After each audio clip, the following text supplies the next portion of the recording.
pelajaran KKA tentang berpikir komputasional. Nah, tapi sebelum kita masuk ke materi, adakah yang belum yang masuk hari ini?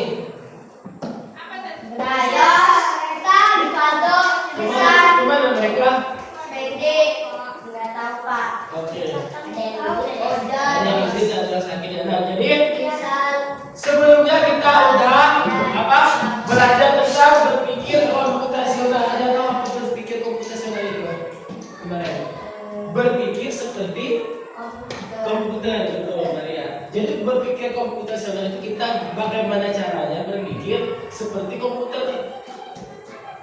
Nah, pada pertemuan kali ini kita akan belajar tentang konsep dasar kecerdasan artifisial. Tahu kecerdasan artifisial nggak?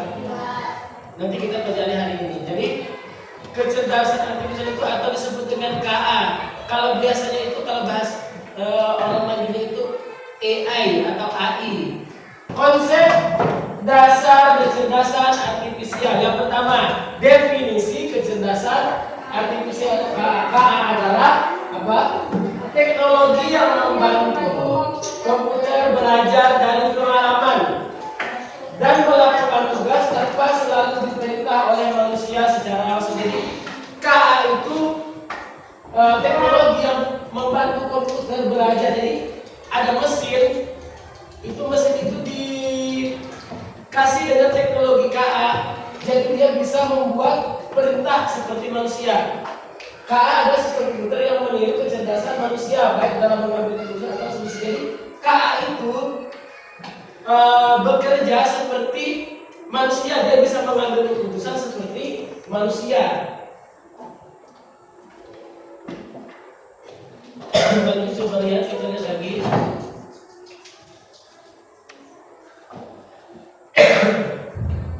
Nah, karakteristik kecerdasan artifisial. KA itu belajar dari data atau machine learning. Jadi KA itu belajar dari data. Kalau manusia gimana? Kalau manusia bisa belajar, tapi kalau KA itu nggak bisa mengambil keputusan, misalnya dia harus mengambil keputusan ke kanan atau ke kiri atau ke depan, dia nggak bisa mengambil kalau nggak punya data. Jadi dia mengambil keputusan harus menggunakan data dulu. Kalau ada datanya baru dia bisa mengambil keputusan. Misalnya KA tidak seperti mesin biasa yang hanya bisa melakukan satu tugas tetap, karena KA bisa belajar dari data yang diberikan kepadanya. Semakin banyak data yang dipelajari, semakin banyak kemampuannya. Jadi semakin banyak data yang masuk, dia bakal mengambil keputusan itu semakin tepat. Semakin banyak data, semakin mudah dia mengambil keputusan. Contohnya nih, YouTube. Kalian pernah buka YouTube? Ada YouTube. Nah, jadi YouTube itu coba kalian buka YouTube, terus pasti yang muncul pertama itu pasti video-video yang sering kalian tonton. Misalnya kalian sering membuka tentang anime, nanti yang bakal muncul tentang itu terus. Jadi dari YouTube itu namanya riwayat tontonan. Jadi KA itu menangkap, misalnya kalian sering buka anime, data yang masuk itu tentang anime semua kan. Jadi nanti direkomendasikan itu videonya tentang itu. Nggak mungkin kalian sering buka anime tapi yang muncul video lain, nggak mungkin, karena dia menangkap datanya seperti itu. Terus Google Translate semakin akurat dalam menerjemahkan dari terus belajar dari teks yang digunakan oleh orang. Jadi Google Translate, pernah menggunakan Google Translate? Jadi Google Translate itu misalnya kalian mau cari arti dari bahasa Inggris dari buku, itu nanti Google Translate akan mengasih tahu kalau bahasa Inggris itu adalah buku. Nah, bagaimana caranya? Jadi yang menggunakan Google itu bukan cuma orang Indonesia, seluruh dunia ada yang menggunakannya, orang Afrika, orang Eropa sana semuanya. Jadi semua bahasa dimasukin ke Google, jadi Google tahu. Nah, selanjutnya yang kedua, KA itu mampu beradaptasi dan meningkatkan performanya. KA itu bisa berubah, menyesuaikan diri berdasarkan pengalaman. Jika KA awalnya sering melakukan kesalahan, dia bisa memperbaiki dirinya sendiri. Nah, KA itu keputusannya bisa berubah. Misalnya kalian pernah menggunakan Google Translate, menggunakan Google Maps, pernah nggak? Nah, misalnya nih kalian mau dari mau ke dari kota A ke kota B. Kalian yang pertama diarahkan lewat jalan A misalnya, mau ke kota B lewat jalan A. Tapi ternyata data yang masuk di Google Map orang itu sering lewat jalan B karena jalan B itu lebih cepat, nggak ada macet. Jadi nanti KA itu bisa merekomendasikan di jalan yang cepat. Itu namanya fungsinya. Jadi semakin sering orang lewat jalan itu, nanti bakal direkomendasikan ke situ. Yang pertama direkomendasikan jalan yang A, nanti bisa berubah karena jalan yang A ternyata ada perbaikan jalan, jadi nggak bisa dilewati. Jadi bisa gitu dia. Jadi dia itu membaca dari data.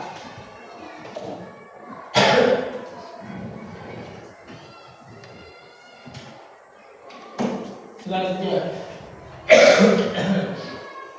yang ketiga, KA itu bekerja berdasarkan algoritma dan model prediktif. Ini kita pernah pelajari di apa? Berpikir komputasional. Nah, jadi kalau berpikir komputasional kan ada namanya algoritma. Tahu algoritma? Algoritma itu dia bekerja sesuai dengan langkah-langkah urutan. Misalnya masak Indomie, langkahnya ngapain dulu. Terus yang kedua langkahnya apa? Nanti algoritmanya itu dipelajari sama KA nanti. Nah, KA bekerja dengan aturan dan langkah-langkah matematis disebut dengan algoritma. Ada algoritmanya. Algoritma ini bisa memprediksi sesuatu sebelum terjadi. Jadi dia itu memprediksi sesuatu sebelum terjadi. Kalau peramal itu kan dia meramal aja kan. Tapi kalau memprediksi itu beda sama meramal. Kalau memprediksi itu dia berdasarkan data-data sebelumnya. Misal aplikasi cuaca bisa memprediksi hujan berdasarkan suhu. Misalnya nih, ternyata kalau hujan itu suhunya ada berapa derajat, kelembabannya berapa derajat. Nah terus data sebelumnya udah tahu ini, oh besok nih suhunya segini, kelembabannya segini, berarti besok bakal terjadi hujan. Ini kalau kita pakai aplikasi cuaca. Tapi kalau orang meramal nggak ada data-data itu. Kalau orang meramal, misalnya lagi aplikasi belanja, yang pernah belanja pakai Shopee? Pernah nggak belanja pakai Shopee? Shopee, Tokopedia atau Lazada itu bisa merekomendasi produk yang pelanggan suka berdasarkan apa sering cari. Jadi kalau kalian sering, misalnya mau nyari apa, cari pakaian, misalnya pakaian A misalnya, nanti kalau setiap kalian buka apa Shopee, nanti bakal direkomendasikan terus yang itu yang mau kalian beli itu, karena udah ditangkap sama KA. Nah, KA mampu mengenali pola dan membuat keputusan secara matematis. Kayak tadi tuh, misalnya polanya sering, misalnya aplikasi sosial media Facebook, ada main Facebook atau IG? Siapa sih yang main Facebook atau IG? Pendi? Ada yang pernah main Facebook atau sama IG? Nah, misalnya nih, kalian foto, misalnya selfie foto sama Asita, foto berdua kan? Selfie udah pernah? Selfie ada IG, Sipa ada IG, selfie pernah foto, upload fotonya di IG-nya kan? Ada buka di IG-nya ini.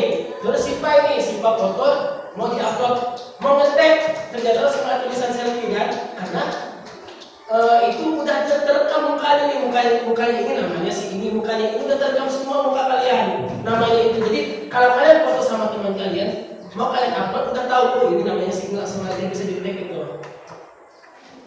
Paham kan? Jadi dia itu bekerja menggunakan data yang masuk. Misalnya nih muka Yoko, berarti namanya di situ hari Yoko udah tahu IG ini. Kalau misalnya siapa selfie foto sama Yoko misalnya, terus mau ngetek udah ada langsung namanya hari Yoko di situ karena udah kenal.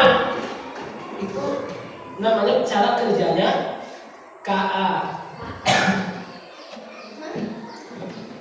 Nah, ini perbandingannya. Sebenarnya KA dengan manusia itu ada plus manusia dengan KA. Kalau KA tidak memiliki perasaan, dia punya perasaan kalau KA. Tapi dia bekerja menyerupai manusia. Kalau manusia itu kan membuat keputusan pakai hati nurani, pakai perasaan biasanya. Tapi kalau KA itu dia buat keputusan A, dia nggak pakai perasaan, pakai data-data sebelumnya. Jadi ibaratnya itu kalau KA itu pakai logika dia berpikirnya, nggak ada perasaannya. Kalau orang salah, tapi misalnya nih ada nenek-nenek berbuat kesalahan.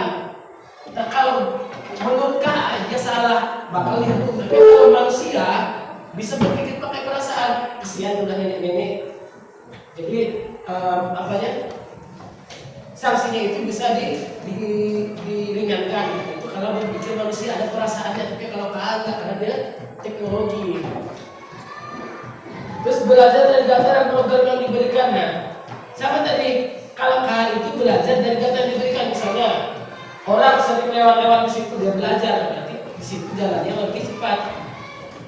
Tapi kalau manusia bisa belajar dari banyak hal, beradaptasi dengan lingkungan melalui interaksi sosial. Terus hanya memahami hal yang ada dalam datanya. Kalau manusia bisa memahami konteks yang luas. Jadi sebenarnya antara KA dengan manusia, jangan sampai kita manusia itu kalah sama KA. Nanti ada penelitian itu semua aktivitas manusia nanti itu akan aktivitas manusia akan digantikan oleh KA itu. Jadi jangan sampai kita kalah, makanya kita harus belajar. Kita harus belajar. Misalnya nih, nanti orang operasi pakai IA, kita manusia nggak bisa ngapa-ngapain. Orang kerja panen, bisa panen sawit, nanti pakai robot yang panen. Jadi manusia nggak bisa ngapa-ngapain. Jadi jangan sampai kita kalah sama KA. Kita harus belajar. Makanya kita belajar bagaimana kita berpikir kayak ini, kayak IA ini. Misalnya nih, nanti itu sekarang aja udah banyak kan. Dulu misalnya orang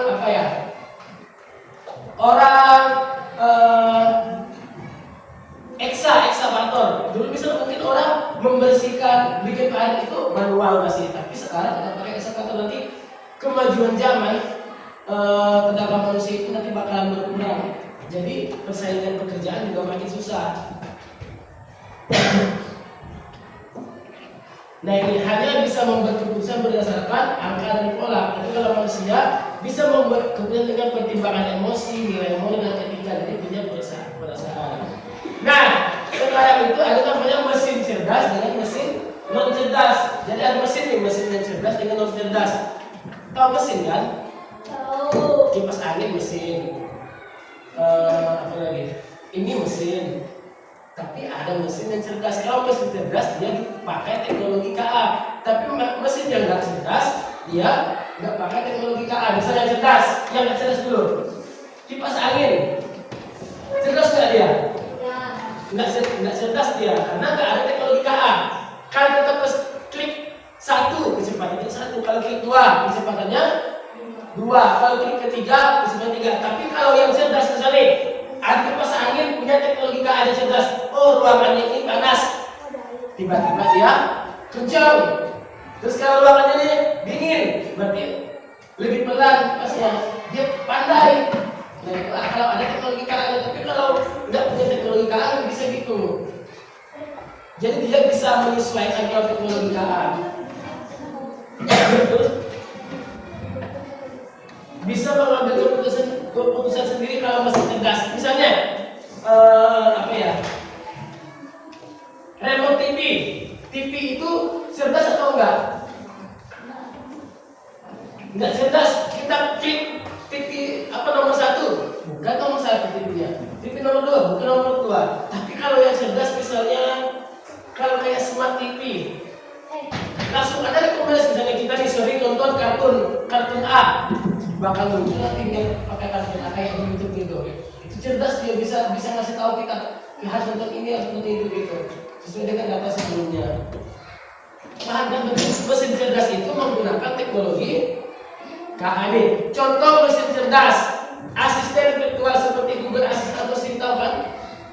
Tahu nggak Google Assistant atau Siri? Yang oke Google. Nah itu, kalau misalnya aplikasi kalian Android itu namanya Google Assistant, tapi kalau yang bukan Android yang Apple itu namanya Siri. Oke Google, ya kan itu berarti namanya cerdas itu, bisa menjawab pertanyaan kalian. Misalnya kalian tanya apa? Apa pengertian coding? Langsung muncul kan? Coding adalah gini ngomong dia, ya Pak. Kenapa dia bisa ngomong? Karena sebelumnya itu ada orang yang ngasih tahu kalau coding itu ada itu, jadi dia berdasarkan pengalaman dia orang masukin data. Nah ini yang paling keren nih. Kalian pernah lihat mobil otonom? Tahu nggak mobil otonom? Mobil yang nggak pakai sopir. Kalau di luar negeri udah ada mobil otonom, dia pakai kecerdasan manusia. Jadi orang itu udah datanya itu kan orang pakai mobil nih. Kalau ada jalan rusak berarti pelan. Kalau ada mau sen ke kanan, belok kanan. Sen ke kiri, belok kiri. Dia ini bisa kayak gitu. Dia hanya menggunakan Google Map. Misalnya kalian ini mau berangkat dari A ke B, naik aja kalian situ ada sopirnya jalan sebelum langsung datang ke situ kalian. Tapi kalau ada orang lewat, langsung dia berhenti. Karena pengalaman sebelumnya itu ada orang lewat pasti orang berhenti. Dia tuh ngambil data. Nah itu berarti yang nggak dipakai lagi apa? Sopir. Jadi nanti kalian misalnya semakin maju teknologi, semakin tenaga berkurang. Sopir nggak lagi dipakai, nggak pakai sopir lagi sekarang. Kalau mobil otonom itu udah ada di luar negeri. Misal ada juga yang kayak kalian pernah nggak di luar negeri itu dia itu bisa masak, bisa nyuci piring kayak selayaknya itu asisten rumah tangga. Nah itu manusia bisa digantikan dengan itu. Itu namanya teknologi. Karena semakin maju teknologi nanti semakin tenaga manusia itu makin berkurang. Kalau manusia ini kayak kalkulator yang bisa melakukan perhitungan cepat tetapi tidak bisa belajar atau memahami maksud penggunanya. Mesin cuci, nah mesin cuci itu cerdas atau enggak? Enggak cerdas, karena dia nggak dikasih keahlian nih. Mesin cuci manual harus diatur oleh manusia untuk memilih mode pencucian.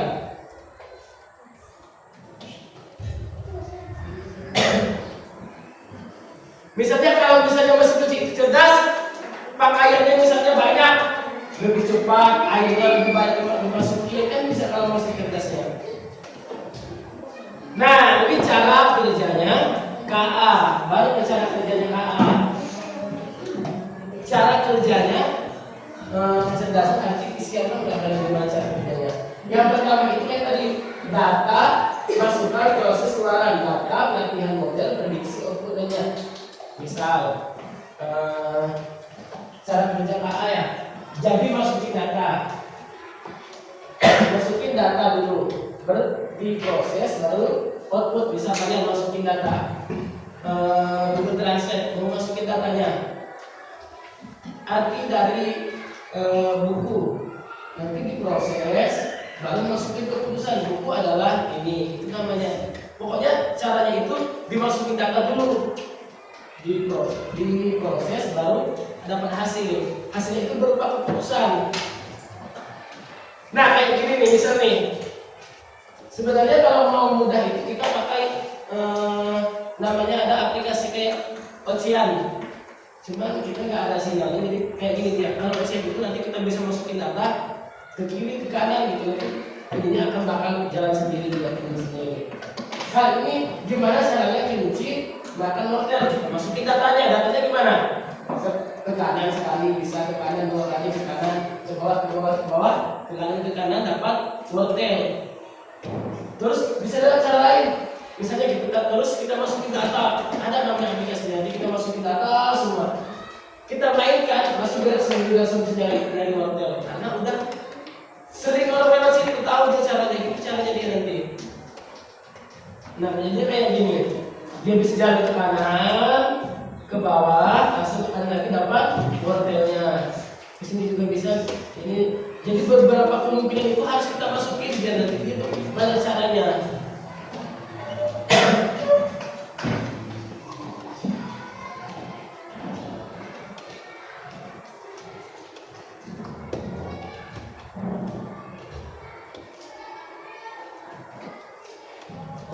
Nah,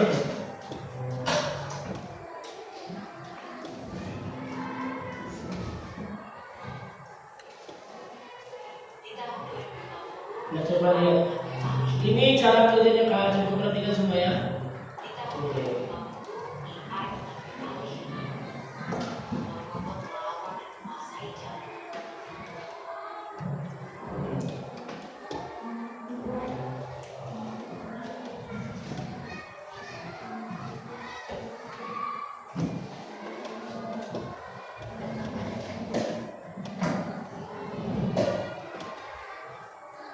Kedengeran nggak?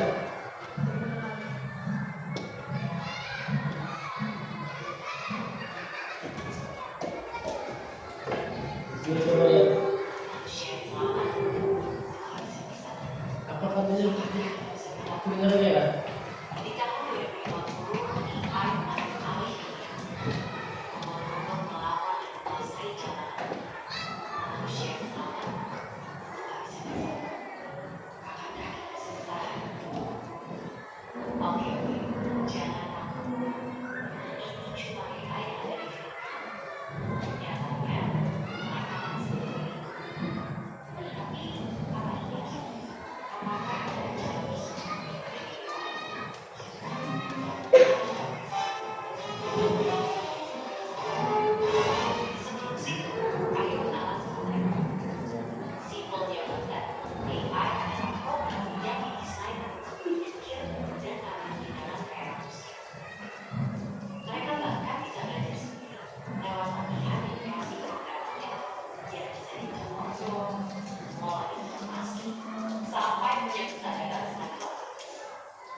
Oke, udah. Jadi katanya itu nanti AI itu kan itu akan menguasai dunia katanya. Kata Elon Musk tahun 2050. Jadi kita ini jangan sampai sama teknologi itu nggak kita ikutin. Jadi kita harus belajar biar kita nggak kalah. Biar kita nanti nggak jadi pengangguran dia nanti. Karena semua aktivitas itu bakal diisi sama KA katanya kan.